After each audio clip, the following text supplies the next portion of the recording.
Today, I'm going to show you something surprising.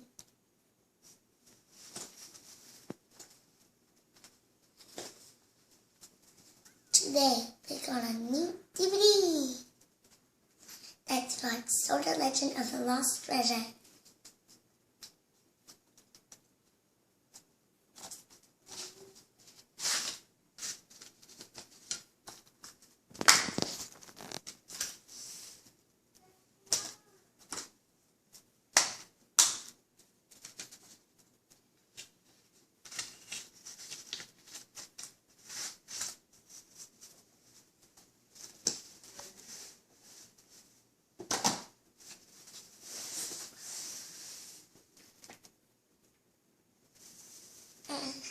This is a character from the story. His name is Skip.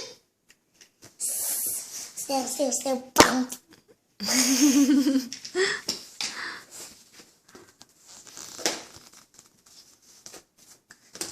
And I remember thinking about this book from Barnes & Noble, was the Sodor Legend of the Lost Treasure book. And I'm going to read you the whole page. Okay. Thomas and Friends, Sodor Legend of the Lost Treasure.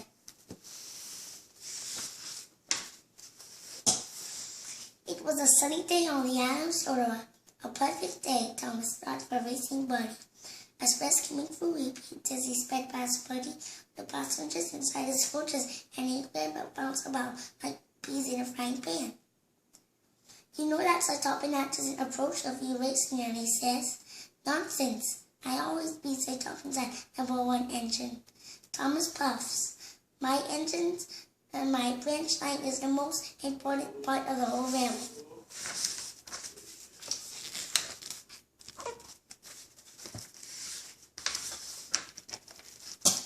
On the other side of Sodor, a new branch line was being built between Iceberg Harbor and Hardwick. Mary and the railway steam shovel traveled through Iceberg Junction. On her way to the new branch line, suddenly Marion saw something she couldn't believe. Tiny little engines. A brakeman named Toad laughed. Have you ever seen miniature engines before? He introduced Marion to Mike, Nance, and Bert. They were a very small engine who helped take heavy goods to the big engines. Marion was sure they were magical. I bet they make wishes come true, she thought. The next morning, Golding was waiting for Thomas to bring him his coaches, but Thomas was being very cheeky and sped off with the coaches himself. He raced past Golding pulling the coaches faster and faster until he reached the red signal. Cinders and lashes, Thomas gasped as he came to a sudden stop, but the coaches didn't stop. They flew off the rails, flew off the tracks. Sorry that I missed this picture.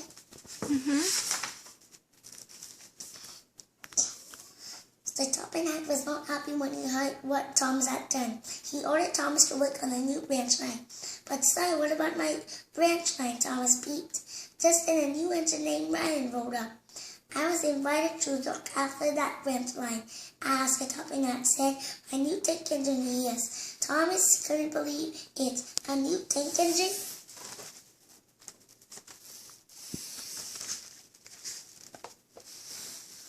This is the Topping Hat. This is his people that drives for him. This is Thomas, and that's Ryan. And this this is GNR. The thing on Ryan stands for the Great Northern Railway.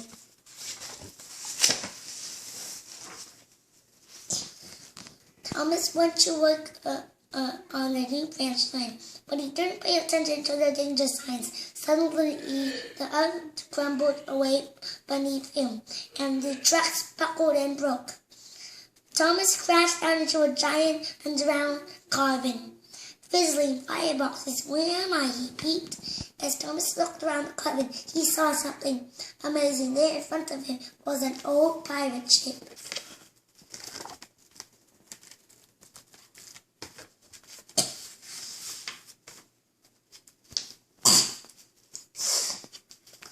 At the Emily told Thomas to wait for repairs. Rocky pulled the pirate ship out of the cavern. How did anyone get in there? Asked Alfred. Jack thought someone had built it there like the ship in a bottle. Nonsense, puffed Donald. There must have been a way to sail in. Aye, Donald agreed. Maybe the cave entrance collapsed. If there's a buried pirate ship, there must be buried treasure too, Helen peeped. She made a wish to the little magical engine that she would dig up the treasure.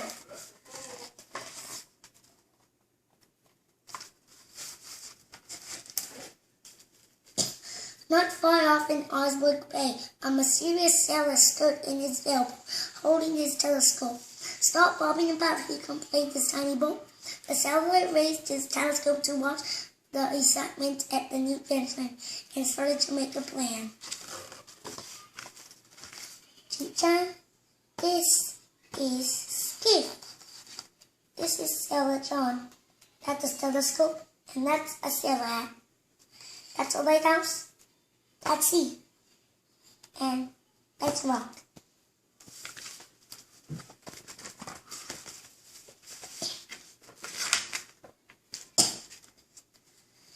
That night, Thomas went to the sheds to rest, but Ryan, the new tank engineer, was already there. He invited Thomas in, but Thomas sneaked past. I'd rather sleep on the siding myself, he puffed grumpily. Thomas rode into the darkness. As he settled down, he heard rustling. He looked up and saw a ghost ship glowing in the dark. Thomas followed the Euro sailboat. A ghostly figure stood up on its deck. It glided past the danger signs, right up to the edge of the hole that lead into the cavern. That's when Thomas realized it wasn't a ghost boat. He got wheels. There are the wheels. See it? Uh-huh. This is track at the cavern.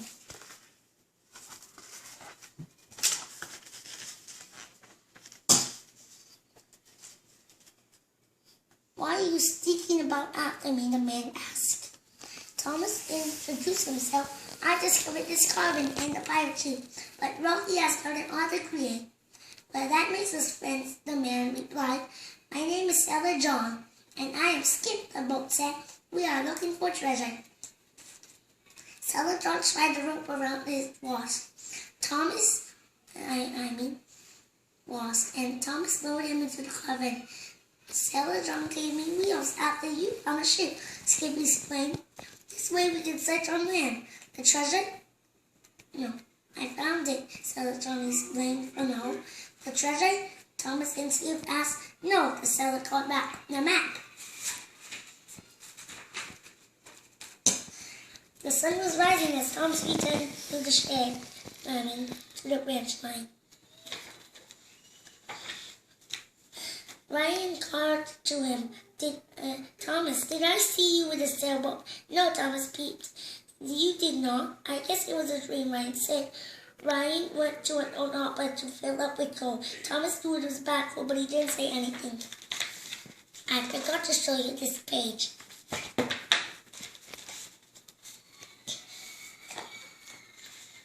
That afternoon, Ryan went to fetch some dynamite for Marion. When he returned to it, his funnel was flickering sparks because of the backhoe. The sparks set the trucks with the dynamite on fire. Thomas rushed to help. He buffered up to the flaming trucks to push them out of the rod. In confusion, the sick man switched the tracks and he Thomas toward the cavern.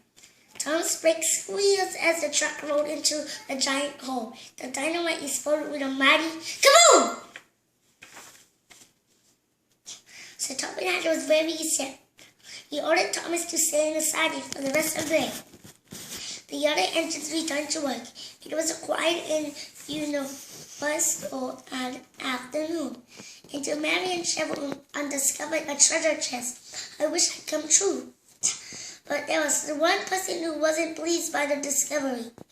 Sailor John, I haven't searched all this time to see that treasure put in a museum, he growled at Thomas later that day. Skip was confused, but you always said we would give it to a museum.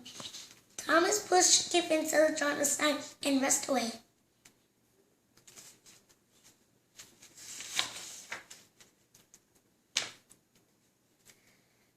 Thomas returned to the new branch line as the sun was setting. Ryan rode up next to him. Rachel were happily with the dynamite for Ryan Pete. I should be the one saying sorry, Thomas replied. I should have warned you about the bad cold. That's all right, Thomas Pete.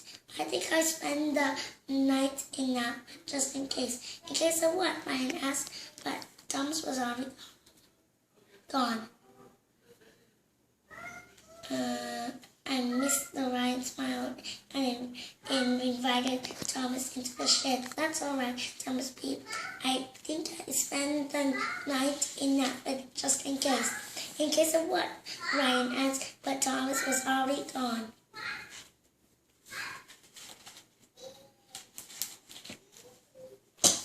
And now at station, Thomas hid behind some sheds near Sir Toppingham's office, where the treasure had been locked away in a safe. He waited and eventually fell asleep. While Thomas slept, Skip and Sodor rode up to the platform. I don't think any part of this, Skip resist. But Sodor didn't listen. He snuck into the office and stole the treasure. Help! Skip cried, help! Thomas woke and started to chase him. You have to call me Pirate John from now on, the sailor yelled from his boat with an evil laugh. Upside down.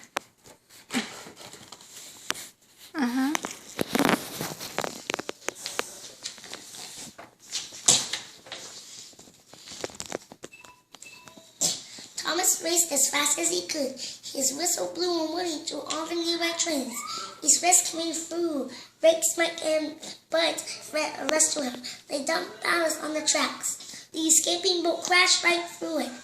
Ryan tried to slow them down too, but it didn't work. Thomas shouted, "Run me off the rails. I won't mind." Thomas sped up and bumped Skip. The tiny boat flew off the rails and splashed into the harbor. Sweet! Thomas tried to brake, but he couldn't stop. He leaped off the rails and came to a rest in the surf. Skip rocked back and forth, taking on water. The treasure is too heavy, he cried. Throw it overboard, or we'll be sunk. No, shouted Sailor John. Sail on, I tell you. Skip managed to hit Sailor John with his boom and knocked him into the water. And the comment, the treasure toppled over too. It sank beneath the waves. The police soon arrived and took Sailor John away.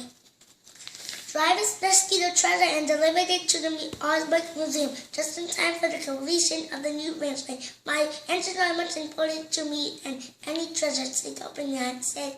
And you, Thomas, are my number one. He let Thomas roll through and break the ribbon, opening the line.